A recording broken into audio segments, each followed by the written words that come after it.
ট্রেনে যুক্তরাষ্ট্র সফরে গিয়ে মোদি সরকারের ব্যর্থতায় সমালোচনা করেছেন কংগ্রেস নেতা রাহুল গান্ধী।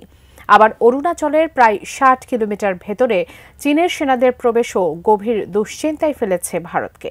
আরও জানাচ্ছেন ইমতিয়াজ আলম। ভারতের সাথে চীনের সীমান্ত বিরোধ বেশ পুরনো। ভারতের সাথে চীনের দীর্ঘ সীমান্তের উত্তরে লাদাখ ও উত্তর পূর্বে অরুণাচল প্রদেশে আবারও আগ্রাসী অবস্থান নিয়েছে চীন। চীনের সামরিক বাহিনীর বিরাট এলাকার দখল নিয়ে চরম অস্বস্তিতে মোদি সরকারও। তবে এখনও দিল্লি পাল্টা কার্যকর পদক্ষেপ না নেওয়ায় বিরোধী দল কংগ্রেস ক্ষোভ প্রকাশ করেছে।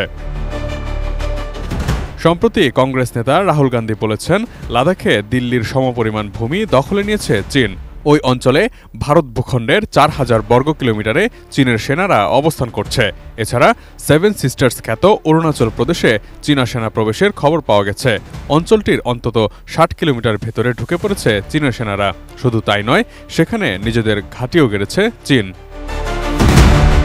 বিরোধী দলীয় নেতা হিসেবে প্রথমবারের মতো যুক্তরাষ্ট্র সফরে গিয়ে ওয়াশিংটনের ন্যাশনাল প্রেস ক্লাবে লাদাখের ভূমি দখলের অভিযোগটি করেছেন ভারতের কংগ্রেস নেতা রাহুল গান্ধী।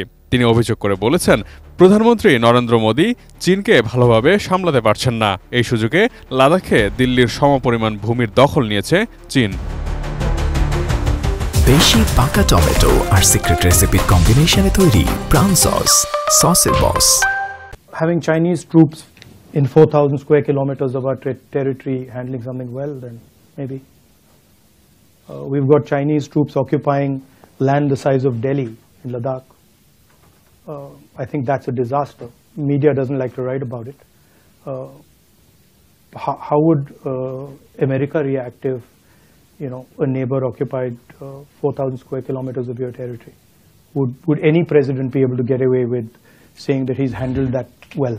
রাহুল গান্ধীর এই দাবির পেছনে কারণও রয়েছে। এই বছরের এপ্রিলের শুরুতে লাদাখের প্রখ্যাত সমাজকর্মী সোনাম ওয়াংচুকও বলেছিলেন, চীন তার সীমান্ত অতিক্রম করে লাদাখের ৪,০০০ বর্গ কিলোমিটার দখল করে নিয়েছে। প্রতিবাদে এপ্রিলে তিনি পশমিনা মার্চ বা প্রতিরোধ মার্চ করার ঘোষণা করেছিলেন সীমান্ত অভিমুখে। যদিও ভারতীয় সরকারের চাপের মুখে ও ১৪৪ ধারা জারি করায় সেই মার্চ করার সিদ্ধান্ত থেকে সরে আসতে বাধ্য হন তিনি।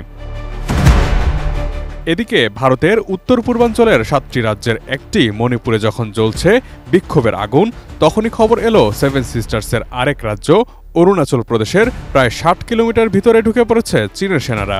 অরুণাচলের স্থানীয় সংবাদ মাধ্যম অরুণাচল 24 ও নিউজিফাইয়ের প্রতিবেদনে এই কথা বলা হয়েছে। এ সময় তারা আনজাও জেলার কাপাপুতে একটি সেনা ক্যাম্পও স্থাপন করে। সেখানে কাঠে ধরানো আগুন, পাথরের গায়ে রং ব্যবহার করে লেখা চীনের নাম এবং চীনা খাদ্য সামগ্রীর ছবি দেখে বোঝা যায় আনুমানিক ১ সপ্তাহ আগে চীনের সেনারা সেখানে ঘাঁটিটি স্থাপন করেছিল। গণমাধ্যমে প্রকাশিত ছবিতে দেখা যায়, চীনা সেনারা প্রবেশের পর পাথরের গায়ে চলতি বছরের চিহ্ন এঁকে দেয়, যা সাধারণত ভারতের কোনো অঞ্চল দখলের পর তা নিজেদের দাবি করার কৌশল হিসেবে করে থাকে চীন। খবরে বলা হয়, দুই দেশকে বিভক্তকারী ম্যাকমোহন লাইনের হাদিগ্রা পাসের কাছে কাপাপুতে ইন্দো তিব্বত বর্ডারে পুলিশের একটি ক্যাম্প রয়েছে।